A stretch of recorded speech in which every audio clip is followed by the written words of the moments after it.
गेल्या काही वर्षामध्ये अब्जाधीशांची संख्या रोज वाढते, त्यांची श्रीमंती वाढते. गेल्या 45 वर्षामध्ये नव्हता एवढा बेरोजगारी सध्या वाढलेली आहे. GST हा सर्वसामान्य माणसं भरतात, सर्व लोक समान भरत असतात. मी साखर घेतली, तांदूळ घेतला तर गरिबालाही तेवढाच टॅक्स भरावा लागतो आणि श्रीमंतालाही तेवढाच टॅक्स भरावा लागतो. आर्थिक विषमता कमी करण्यासाठी अत्यंत गंभीरपणाने शासनाने लक्ष त्या ठिकाणी घातलं पाहिजे. आर्थिक समता ही खऱ्या अर्थाने सुदृढ समाजाचं एक लक्षण आहे, एक आनंदी समाजाचं लक्षण आहे. समाजामध्ये जर टोकाची आर्थिक विषमता असेल तर त्यातून तो समाज आनंदी असू शकत नाही.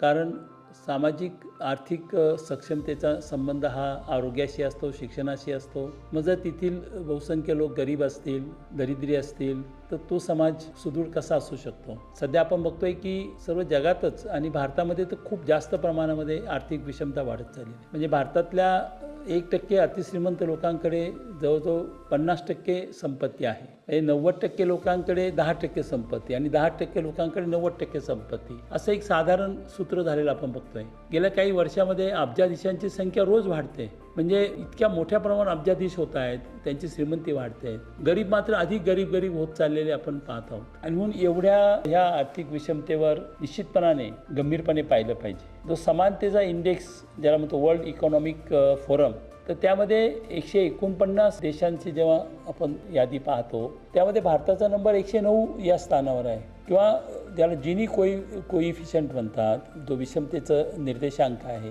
म्हणजे 100% विषमता, जर पूर्ण विषमता असेल तर त्याला 100% आपण म्हणतो. तिथे भारताचा इंडेक्स हा 81% होता. म्हणजे 100%ला पूर्ण विषमता. आपली 81% आपण आहोत. किंवा आता हल्ली तर तो 85% गेला आहे. याचा अर्थ मोठ्या प्रमाणावर विषमता ही वाढत चाललेली आहे. तेव्हा समाजामध्ये त्या ठिकाणी ही आर्थिक विषमता दूर होणे फार गरजेचं आहे.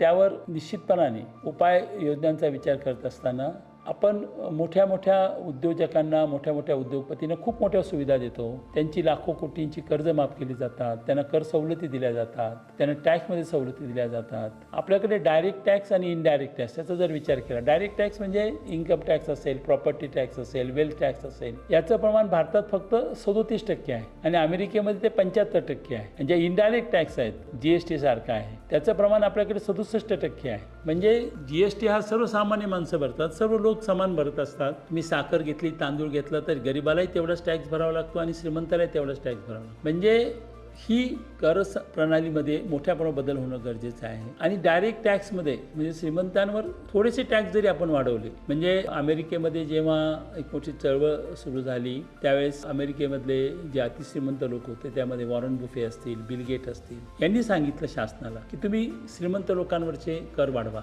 भारतामध्ये मात्र आपण बघतो की खऱ्या अर्थाने आपण श्रीमंत लोकांवर खूप कमी टॅक्स आपल्याकडे आहे. मी सांगितलं की 37% हे डायरेक्ट टॅक्स आहे आणि त्यामुळे एकतर हा टॅक्स वाढवला पाहिजे. 1% जरी टॅक्स वाढवला तरी जगातल्या 100 कोटी लोकांचं गरिबी दूर होईल. आणि मला असं वाटतं की श्रीमंत लोकांनी सुद्धा हे स्वीकारलं पाहिजे. कारण आर्थिक विषमतेचा संबंध हा आर्थिक उन्नतीशी असतो. एवढी कमालीची आर्थिक विषमता असेल आणि जर तुमच्या बहुसंख्य लोकांची क्रयशक्तीच जर आपण संपवून टाकली तर तुमच्या उत्पादनाच्या विक्रीवरही परिणाम होईल ना.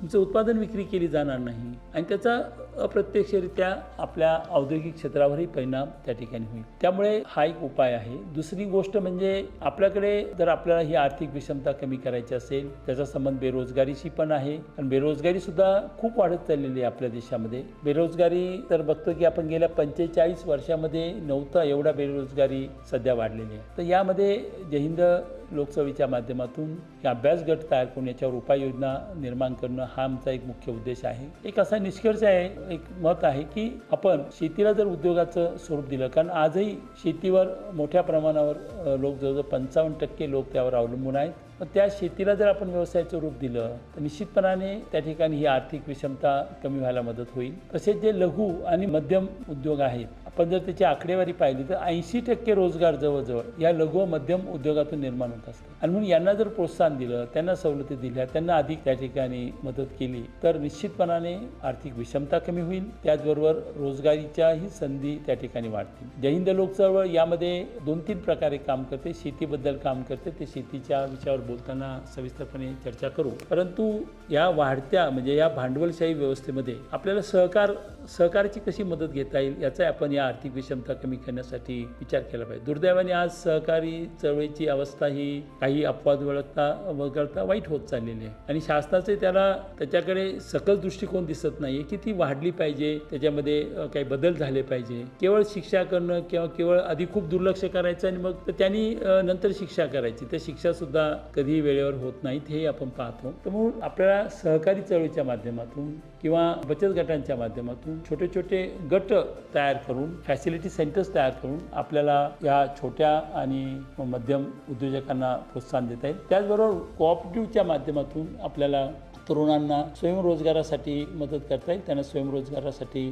सहकार्य करता येईल. मार्केटिंग, त्यांनी तयार केलेल्या उत्पादनाला बाजारपेठ मिळवून देणं, हे निश्चितपणाने सहकारी तत्वावर याचा जर विचार झाला तर एक चांगला उपाय त्या ठिकाणी होऊ शकतो. जय हिंद चळवळ ही प्रयत्न करते की स्किल डेव्हलपमेंटसाठी अनेक ठिकाणी, विशेषतः महाविद्यालयांशी त्या ठिकाणी MOU करून महाविद्यालयीन पातळीवरच मुलांमध्ये आर्थिक साक्षरता निर्माण करणं आणि एंटरप्रिनरशिप म्हणजे त्यांना उद्योग क्षेत्राकडे कसं आकर्षित करता येईल त्याचाही प्रयत्न हा जय हिंद चळवळ करतात. त्या दृष्टीने काही महाविद्यालयांशी आम्ही MOU सुद्धा केलेले आहेत. त्याचबरोबर काही NGOशी MOU करून किंवा त्यांचं सहकार्य घेऊन तरुणांमध्ये व्यावसायिक दृष्टिकोन कसा वाढेल, जे तरुण यापूर्वीच व्यवसाय करतायत त्यांना या व्यवसाय वृद्धीसाठी कशी मदत करता येईल, किंवा कर्ज असेल किंवा अन्य गोष्टी असतील, GST असतील, या ज्या काही अनुषंगिक बाबी आहेत त्याबद्दल सुद्धा त्यांना मार्गदर्शन करण्याचा जय हिंद चळवळीचा उपक्रम चालू आहे. मला असं वाटतं की आर्थिक विषमता कमी करण्यासाठी अत्यंत गंभीरपणाने शासनाने लक्ष त्या ठिकाणी घातलं पाहिजे. त्यासाठी सुद्धा शासनाला एक अभ्यास गट तयार करून कशा पद्धतीने आपल्याला उपाय करता येतील यासाठी सुद्धा जय हिंद चळवळ त्या ठिकाणी प्रयत्न करणार आहे.